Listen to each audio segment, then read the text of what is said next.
Hello, welcome to my channel EMT Paramedic. So today we will discuss about retina, which is the inner layer of eye.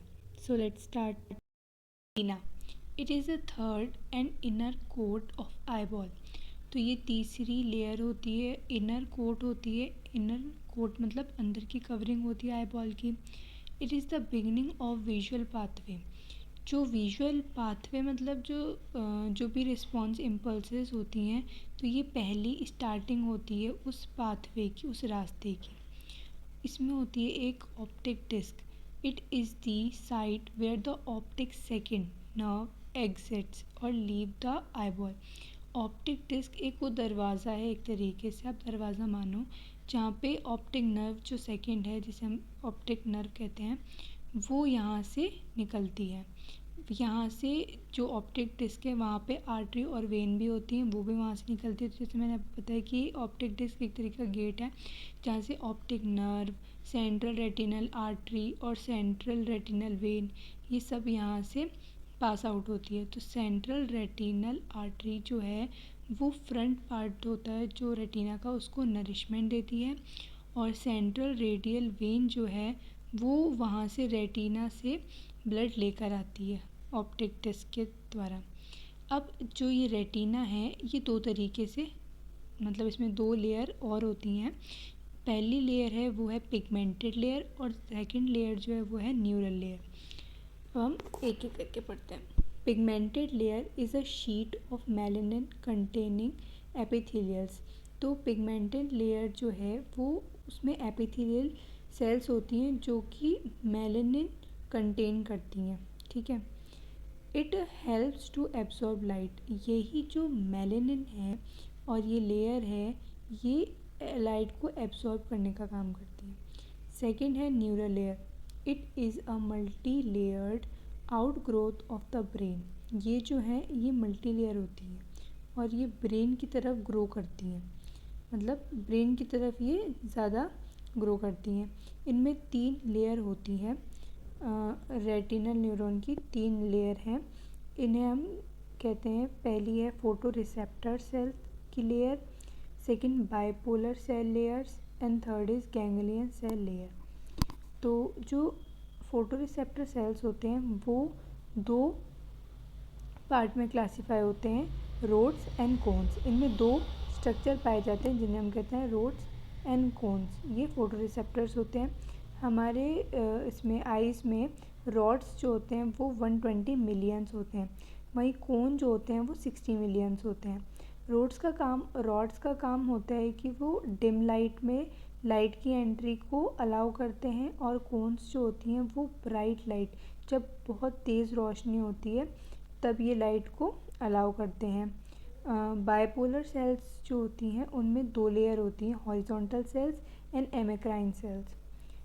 ये जो sales होती हैं ये transmit करती हैं जो आई के अंदर जो लाइट होती है, जो विजुअल सिग्नल्स होते हैं उनको ये पाथवे देती है, उनको ट्रांसमिट करती हैं. अब ये जो कोन्स होते हैं उनमें 3 तरीके की कलर कॉम्बिनेशन होते हैं, blue cone, green cone and red कोन. तो ब्लू कोन जो होता है वो सेंसिटिव होता है ब्लू लाइट के लिए, ग्रीन कोन होता है वो ग्रीन लाइट के लिए, और रेड कोन जो होता है वो रेड लाइट के लिए सेंसिटिव होते हैं. यही कलर मिलके कलर कॉम्बिनेशन फॉर्म करते हैं. तो ये पिक्चर है रेटिना की. इसमें आपको कोन्स और रोड्स मतलब फोटो रिसेप्टर सेल्स की लेयर दिख रही है, गैंग्लियन सेल्स की लेयर दिख रही है और बाइपोलर सेल की लेयर दिख रही है. यहाँ से रेटिनल आर्टरी जा रही है. तो आप देखो इसमें 3 तरीके कोन दिख रहे हैं, ग्रीन, रेड और ब्लू, जो कि इन लाइट के लिए सेंसिटिव होते हैं. और ये कोन शेप में है, और जो रॉड है वो रॉड शेप में है. ये भी एक फ़ोटोग्राफ है रेटिना की. इसमें बिल्कुल विजुअलाइज हो रहा है अच्छी तरीके से जूम करके रॉड और कोन का structure. Colour vision results from the stimulation of various combination of these 3 types of cones. मतलब कलर विजन जो है, जो भी हम देखते हैं वो कैसे होता है, वो एक स्टिमुलस जो है वो जनरेट करता है जिससे ये 3 कॉम्बिनेशन ऑफ कलर्स जो कोन होती हैं, ये कॉम्बिनेशन ऑफ कलर स्टिमुलेट होते हैं. फिर हम बात करते हैं ब्लाइंड स्पॉट. द ऑप्टिक, ये blind spot, macular lutea, central fovea, ये रेटिना पर ही पाए जाते हैं। ये कुछ छोटे छोटे एसेसरी पार्ट होते हैं इसके। तो blind spot, the optic disc is also called as blind spot. हमने पढ़ा था ऑप्टिक डिस्क एक तरीके का गेट होता है जिससे artery, when and nerves enter करते हैं, उसे ही हम क्या कहते हैं, ब्लाइंड स्पॉट। यहाँ पर ना रॉड्स प्रेजेंट होते हैं ना कोन्स प्रेजेंट होते हैं, इसलिए हम इसे ब्लाइंड स्पॉट कहते हैं। सेकेंड जो है वो है macula lutea. It is the exact centre of the posterior portion of retina at the visual axis of the eye. जो रेटिना होता है, रेटिना पर एक एग्जैक्ट सेंटर है मैक्यूलर ल्यूटिया, ठीक है। ये पीछे के पोर्शन में होता है रेटिना के, यहाँ पे जो विजुअल ये है, ये आई का विजुअल एक्सिस है, यहाँ पे आके लाइट फोकस होती है। और इसमें भी कौन से पार्ट में, अब मैक्यूलर ल्यूटिया का रेटिना जो है वो रेटिना का सेंट्रल पार्ट है मैक्यूलर ल्यूटिया, और मैक्यूलर ल्यूटिया का सेंट्रल पार्ट है सेंट्रल फोविया। जो लाइट है वो पर्टिकुलरली एक फिक्स पॉइंट पे आती है, जिसे जो कहाँ पर आती है, सेंट्रल फोविया में, यहाँ पे आके लाइट फोकस होती है। तो central fovea is a small depression in the centre of the macula lutea contain only cones. यहाँ पर सिर्फ और सिर्फ कोन्स पाए जाते हैं। The layer of bipolar and ganglion cells do not cover the cones here. यहाँ पर जो लेयर है बाइपोलर और गैंग्लियन सेल्स की, वहाँ पर कोन्स नहीं होते हैं, डिस्प्लेस हो जाते हैं ये। दस the central fovea is the area of highest visual equity and resolution. तो सेंट्रल फोविया एक ऐसा एरिया है जहाँ पर बिल्कुल शार्प, एकदम शार्प इमेज बनती है, उसका हाईएस्ट रिजोल्यूशन होता है। Rods are absent from the central fovea. Central fovea में ओनली कोन्स प्रेजेंट होते हैं, रॉड्स नहीं होते, क्योंकि हमने पढ़ा था कि रॉड्स जो हैं वो डिम लाइट में काम करते हैं, जबकि कोन्स जो हैं वो आपके ब्राइट लाइट में काम करते हैं। Rod vision is more sensitive than cone vision. Rods vision जो है वो ज़्यादा सेंसिटिव होते हैं कोन विजन से। तो इसमें आपको रेटिनल लेयर दिख रही है, रेटिनल लेयर में ही होता है आपका मैक्यूलर ल्यूटिया, और यहाँ पे आपको दिख रहा है फोविया। फोविया यहाँ का सेंटर पार्ट है। इसमें आपकी ये आर्टरीज वेन आ रही है, रेटिना पे ही है, जो नरिशमेंट देती है।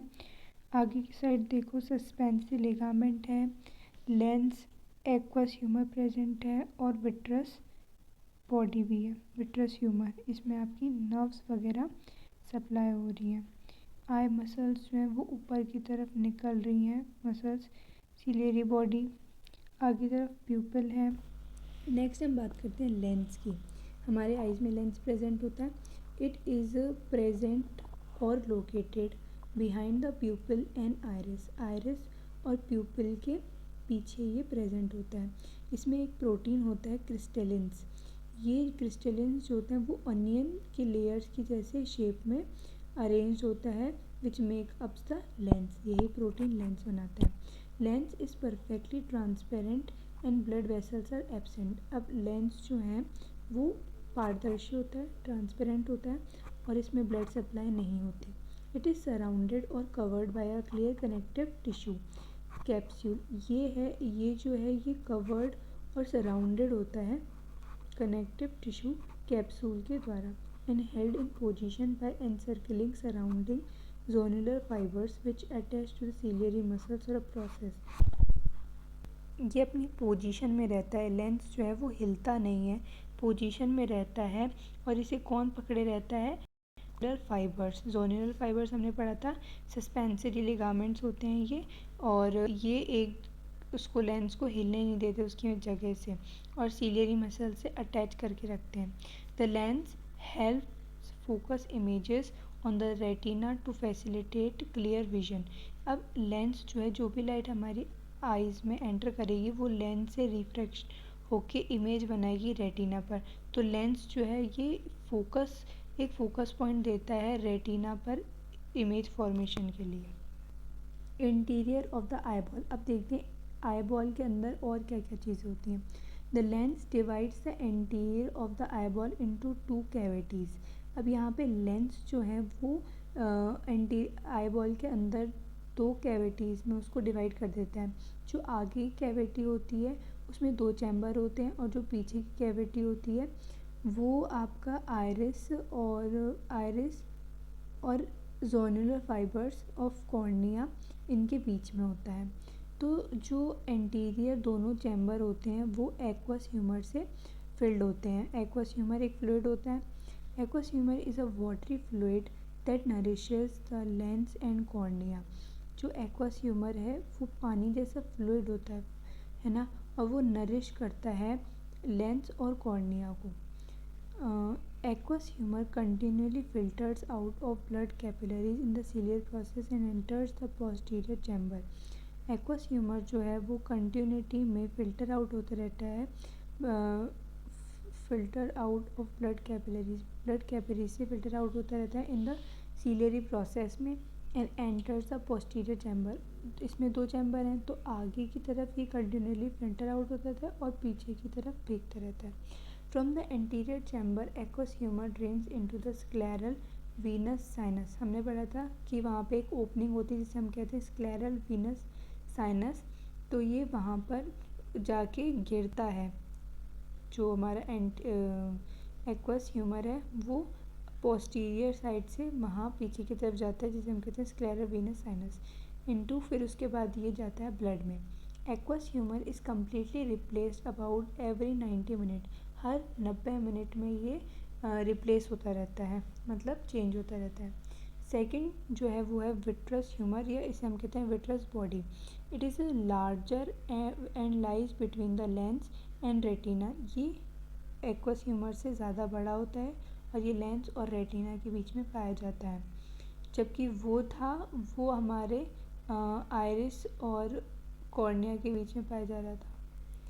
फिर it is a jelly like substance, वो वाटरी सब्सटेंस था, ये जेली जैसे सब्सटेंस होता है जो रेटिना में होता है against the choroid, giving an uneven surface for reception of clear image. एक क्लियर इमेज बनने के लिए ये एक इवन सरफेस प्रोवाइड कराता है। विट्रस बॉडी जो है वो किससे बना है? Water, collagen fibres and hyaluronic acid से, इसलिए ये जेली जैसा है।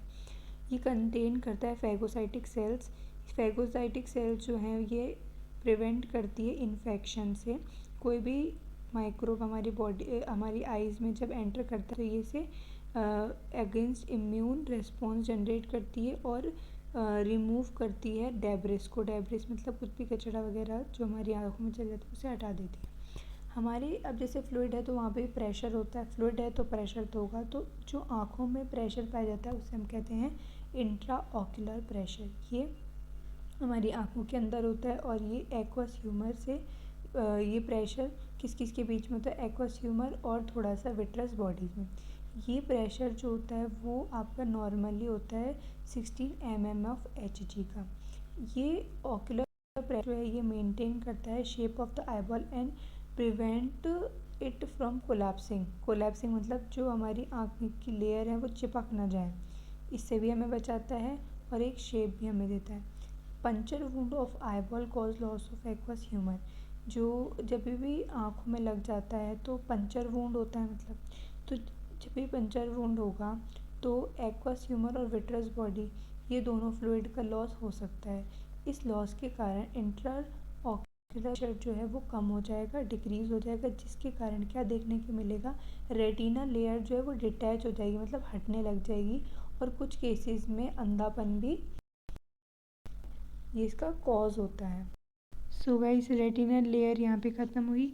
नेक्स्ट वीडियो में हम बात करेंगे इसकी एसेसरी फंक्शंस के बारे में एंड ऑर्गन्स के बारे में। So thank you.